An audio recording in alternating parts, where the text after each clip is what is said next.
Now, trusting in God implies knowing something about God and living in dependence upon Him.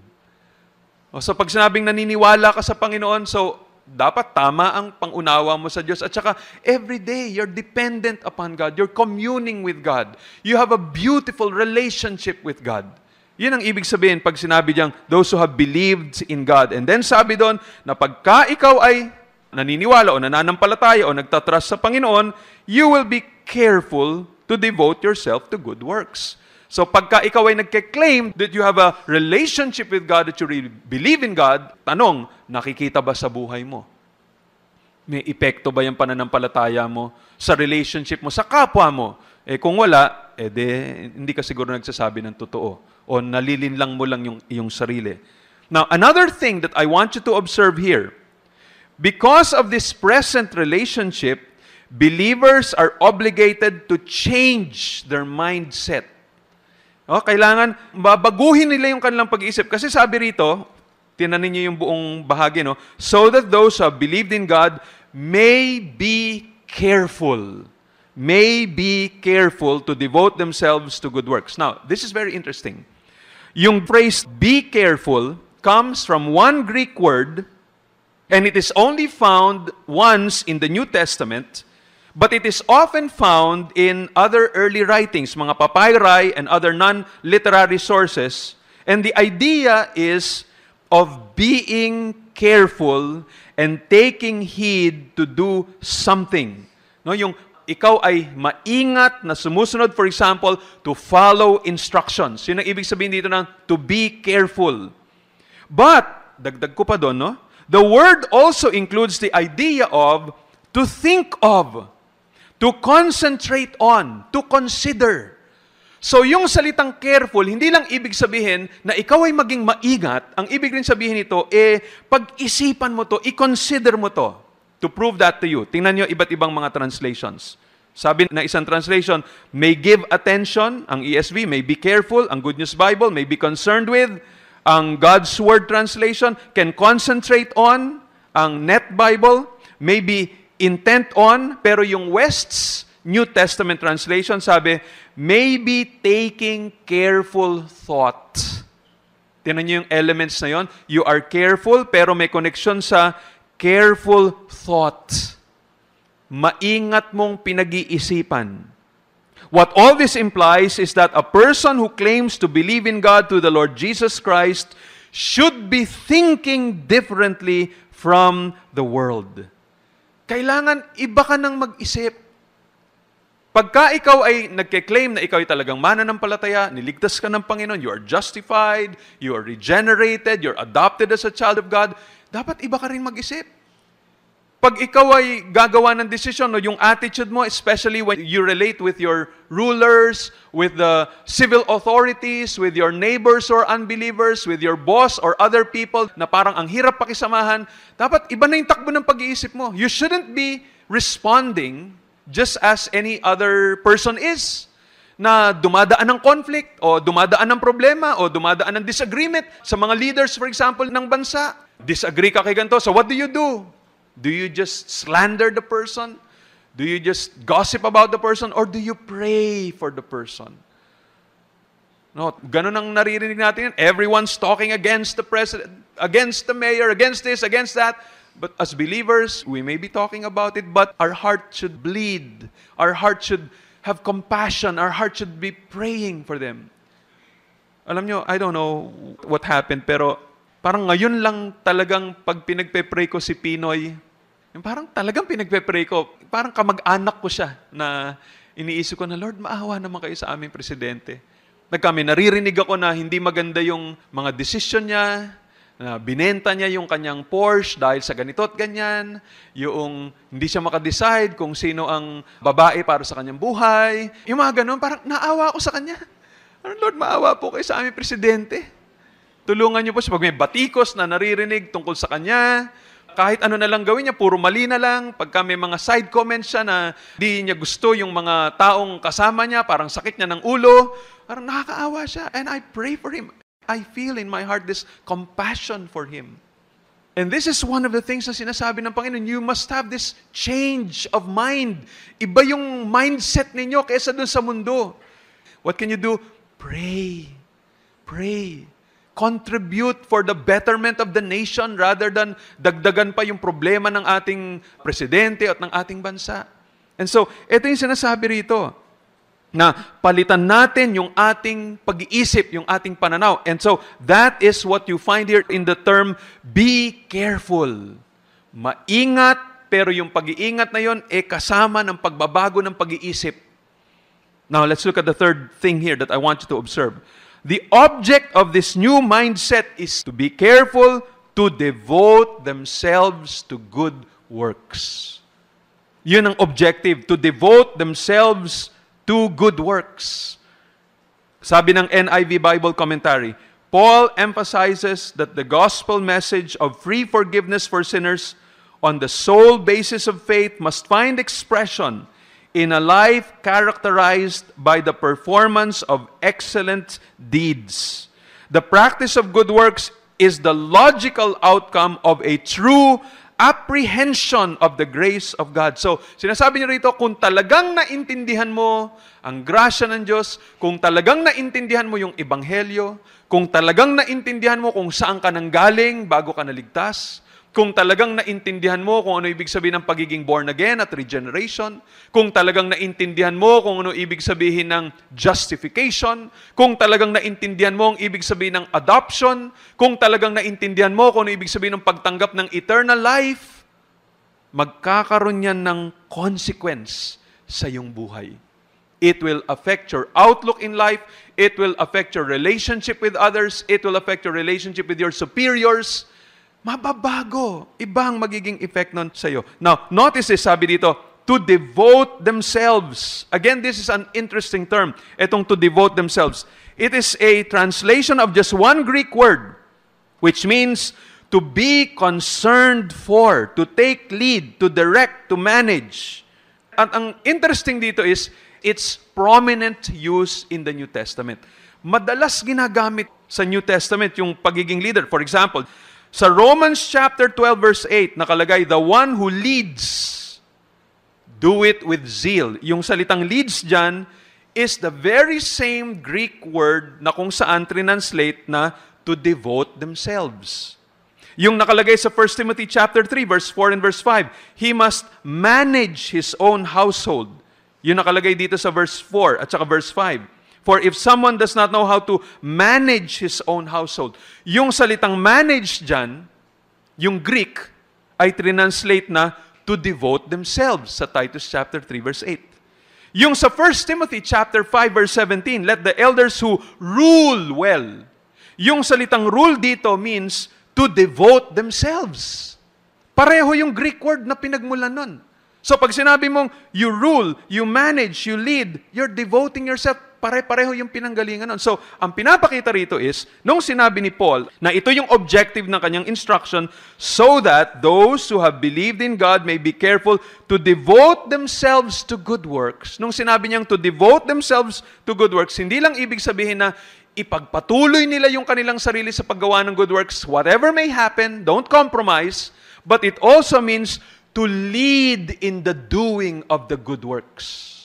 Again, to prove that to you, tingnan nyo itong iba't ibang mga translation na ito. Sabi ng Amplified, to apply themselves. Sabi ng ESV, to devote themselves. Sabi ng Good News Bible, with giving their time. Sabi ng King James Version, to maintain. Sabi ng Wests, to busy themselves constantly in good works. Pero sabi ng God's Word Translation, setting an example. So you lead by example. So, ang pinapakita rito ay ganito, tulad ng sabi ng isang Bible teacher, persons who have put their faith in our Savior God are expected to take the lead in good works. Christian faith is intended to change human lives. Christians are to be lights in the world. They should be in the forefront of good works, not dragging their feet while others take the lead. Of course, good works must be the fruit of faith, not a substitute for it. So, ang sinasabi rito pagka ikaw ay totoong mananampalataya, naintindihan mo kung anong ginawa ng Diyos sa iyo sa kanyang kaligtasan sa Ebanghelyo. Ang magiging epekto nun sa iyo, mababago yung mindset mo, and then you will devote yourself to good works. You are going to, hindi lang devote yourself, you are going to set the example. You are going to take the lead. Hindi ka kailangan pilitin, hindi kailangan puwersahin na gawin mo itong mga nakalagay dito. Ikaw mismo mauuna, ikaw magiging example. Pwede mo sabihin, gayahin ninyo ako, paano ako mag-respond sa ganitong klaseng problema? And this is the objective. Kaya binibigay ni Apostle Paul itong mga bagay nito dahil gusto niyang idiin ito. Gusto niya, kayong mga mananampalataya, this should be seen in your life. Dapat makita ito sa atin. Himbis na tayo makastumble, may encourage yung mga tao sa atin. May kita nila, ibang klase talaga itong mga mananampalatayang ito. And that was very, very important in the mind of Paul. And so now we come to the fourth point. Ito ngayon, may kita natin the missionary motive of the instruction. Bakit binibigyan ng diin ni Apostle Paul ang lahat ng bagay nito? It is so that they will be excellent in their good works. Yun ang immediate na objective niya.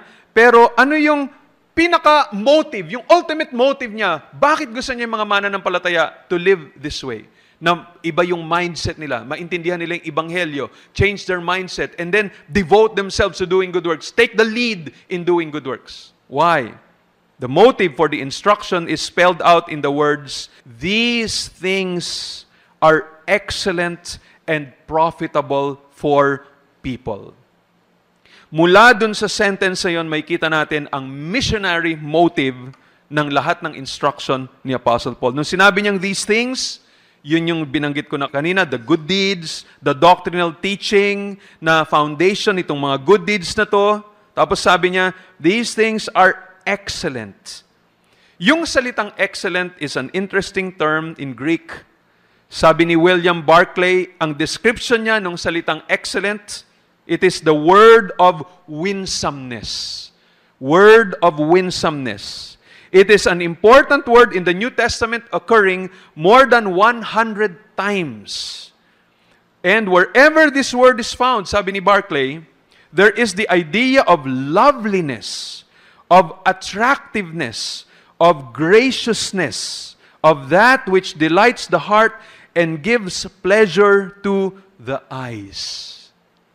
Kung sinasabi niya na, itong mga doktrinang sinabi ko sa inyo, i-insist ninyo ito, at yung pagbibigay ng diin sa paggawa ng good works, talagang i-insist ninyo ito, dahil ito ay excelente. This will make the gospel attractive. Sabi nga ni William Barclay, the best advocate of Christianity to the outsider is the sheer attractive loveliness of the life of the true Christian. Ma-attract sila pag nakita nila yung grabe itong buhay nitong mga mananampalatayang ito. Lalapit sila sa Panginoon. Sabi, ano ba meron sa'yo? Bakit ka ganyan? Ma-attract sila. Tapos dagdag pa, these things are also profitable for people. Ano ibig sabihin ng profitable dito? In the Greek, it means advantageous, useful, helpful, profitable. Now, what exactly is the profit or benefit that Paul had in mind? Of course, naturally, as people express love to one another through various good works, may benefit naman talaga yun, di ba? Pag ikaw tatanggap ng kabutihan, may benefit yun sa'yo.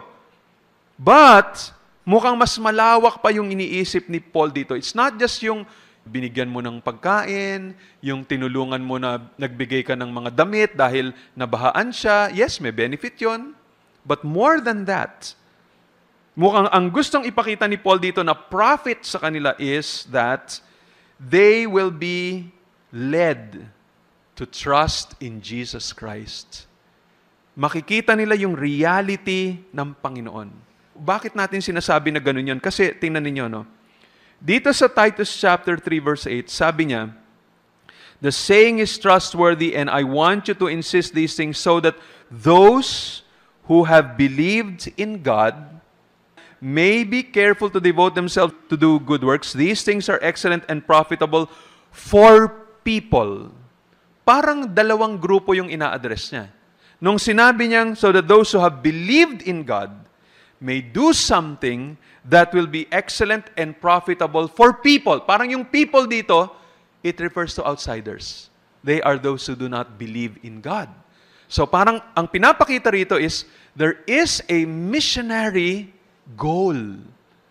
Kaya mo ginagawa itong mga good works na ito in order to make the gospel attractive and to bring people or to point people to your Savior, to the source of your good works. Saan galing yung good works mo? Bakit ka ganyang kumilos? Ang Panginoon Diyos. Simula nang nakilala ko ang Panginoon, ganito nangyari sa akin. Apart from Him, I could never do these things. Look at these other verses na laging binibigyan ng diin ni Paul. Sabi niya sa Titus chapter 2 verse 5, dapat ay maging self-controlled itong mga younger women na to. I-train sila ng older women to be self-controlled, pure, working at home, kind, and submissive to their own husbands, that the word of God may not be reviled. Tingnan niyo yung objective na yun, no?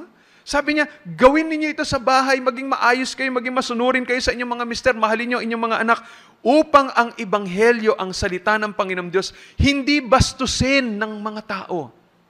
Another, Titus chapter 2, verse 7 and verse 8, sabi niya, show yourself in all respects to be a model of good works, and in your teaching show integrity, dignity, and sound speech that cannot be condemned. Anong purpose? So that an opponent may be put to shame, having nothing evil to say about us. Wala silang masasabi sa atin. Then another, Titus chapter 2 verse 10. Not pilfering, para sa mga slaves, but showing all good faith. Anong purpose? So that in everything they may adorn the doctrine of God, our Savior. So pag pinagsama-sama ninyo, yung nakalagay sa verse 5, nakalagay dito sa verse 8, nakalagay dito sa verse 10, i-connect ninyo dito sa chapter 3 and verse 8, so, ang ibig sabihin ng profitable for people ay ito. Sila ay magbe-benefit sa mga good works natin dahil lang mangyari niyan, hindi sila ma-offend sa mensahe natin at sa buhay natin.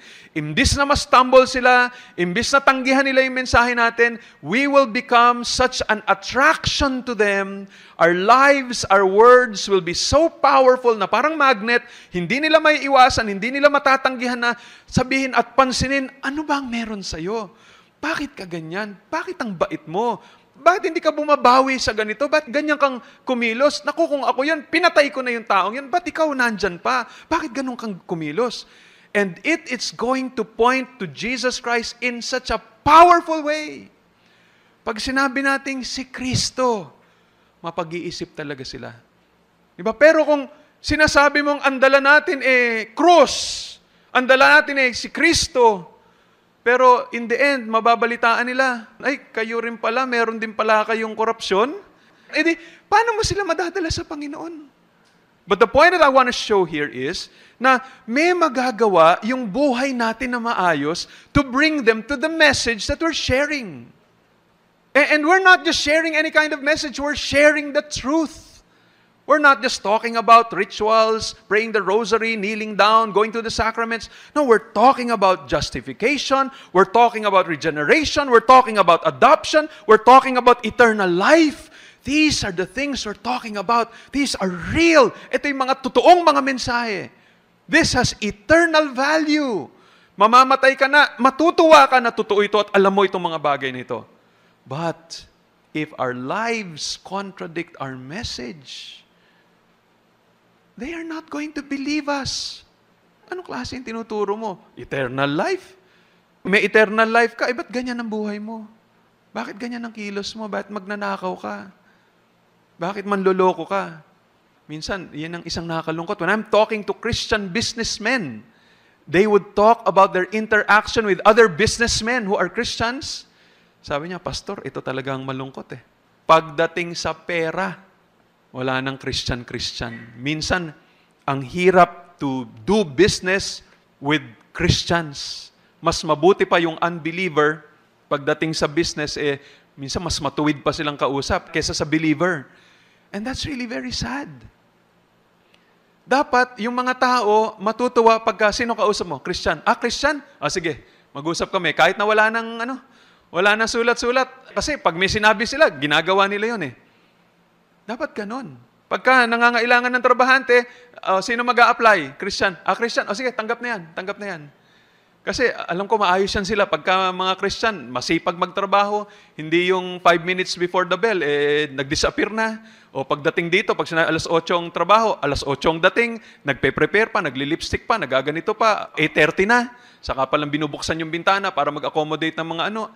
Yung hindi ganon, yung sabi, oy, Christian, sige, okay sila eh. Dapat sana ganon. And this is what Paul is giving emphasis to. Yes, we must emphasize the gospel. I think this is the time na kailangan maging klaro, maging distinct yung mensahe natin. Maliwanag na maliwanag. What is the gospel? Dapat a person will know the difference.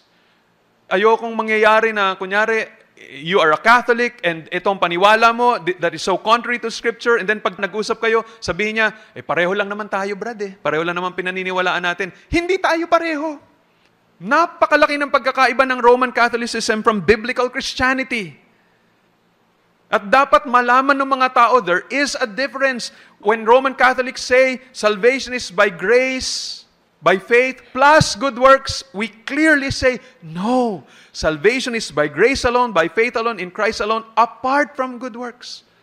Salvation is by means of sacraments. We say, no, we're not saved by water baptism. We're saved by faith in Christ. It's a personal relationship with God.